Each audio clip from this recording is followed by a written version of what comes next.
Di awal film, kita diperkenalkan dengan seorang gadis cantik bernama Kara.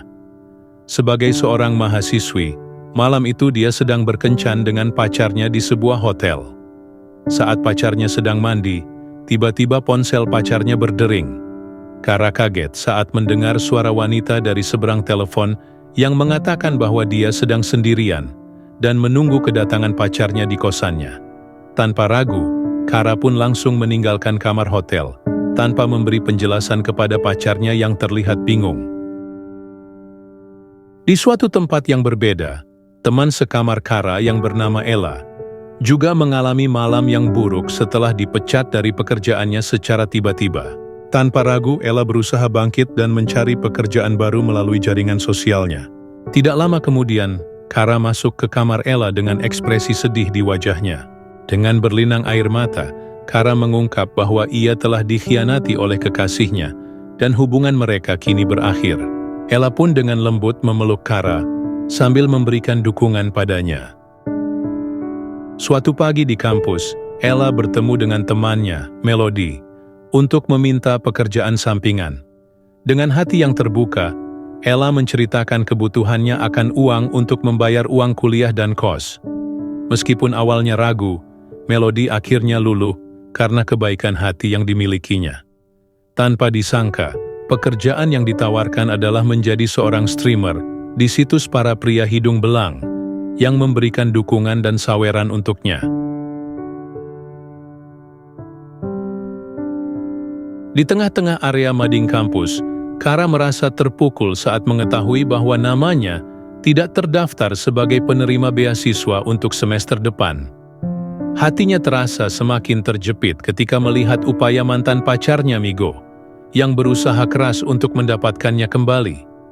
Meskipun sudah dengan tegas menolaknya, Kara akhirnya memutuskan untuk bertemu dengan staf akademik guna mengetahui kebenaran tentang beasiswa yang begitu diimpikannya.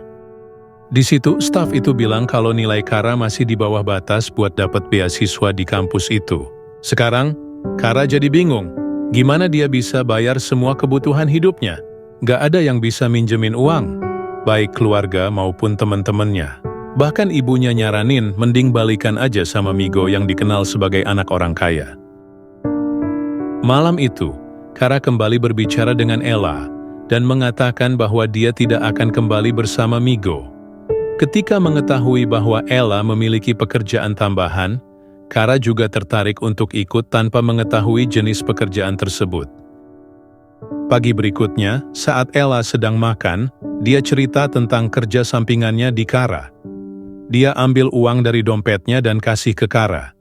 Di situ dia bilang jika itu adalah tips dari penonton live streamingnya. Ternyata kemarin malam, tanpa sengaja, Kara masuk ke dalam live streaming Ella dan penonton sangat suka padanya. Mereka memberikan banyak sekali hadiah kepada Kara. Ketika melihat sejumlah uang yang berhasil dikumpulkan, Kara yang tadinya ragu malah ikut terjun ke dalamnya.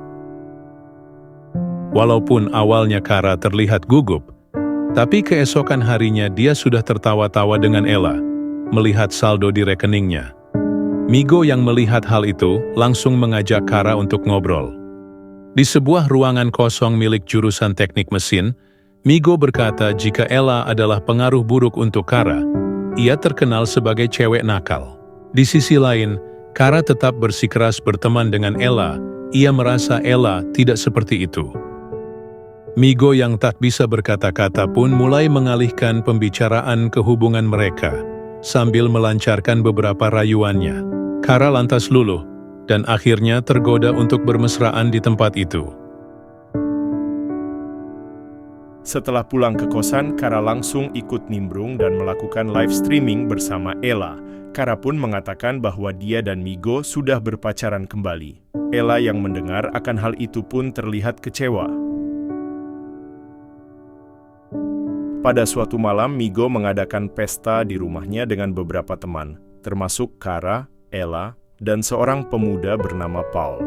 Mereka semua duduk di sofa, ngobrol sambil minum-minum.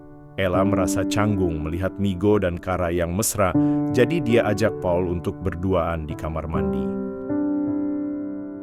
Meskipun terlihat sibuk dengan Migo, ternyata Kara diam-diam terus memperhatikan Ella. Beberapa saat kemudian, Kara mabuk hingga harus dipapah ke tempat tidurnya Migo. Dengan kondisi setengah sadar, Kara tanpa sengaja mengungkapkan pekerjaan sampingannya kepada Migo. Tak disangka, pria itu langsung marah besar dan mengusir Kara beserta Ella dari ruangannya. Suatu pagi, Kara terlihat dalam keadaan baik setelah pertengkaran dengan Migo. Sikapnya pun berubah aneh saat bertemu dengan Ella, bahkan sampai mencium temannya itu. Ella sendiri tampaknya mencoba untuk memahami dan berpikir positif bahwa Kara sedang dalam keadaan labil. Adegan tadi membuat hubungan Kara dan Ella menjadi canggung, sehingga mereka akhirnya saling menjaga jarak. Di kampus, mereka hanya saling menatap tanpa mengucapkan sepatah kata pun. Suatu hari, Kara mengetahui bahwa Ella telah diteror oleh Migo. Dengan tegas, ia menegurnya dan menyatakan bahwa tidak akan pernah kembali pada pria itu. Ternyata diam-diam, Ella telah menaruh hatinya pada Kara tanpa sepengetahuannya. Suatu malam, Ella dengan tulus mengungkapkan perasaannya di depan penonton live streamingnya. Tanpa disadari, Kara telah berada di kamarnya, mendengarkan semua curhatan Ella. Mengetahui hal tersebut, Kara dengan lembut menerima cinta dari Ella dan meyakinkan bahwa mereka berdua mampu menghadapi segala rintangan yang ada. Dan begitulah akhir dari kisah cinta mereka, sebuah ending yang manis dan penuh kebahagiaan. Semoga kisah ini bisa memberikan inspirasi dan kehangatan bagi kita semua.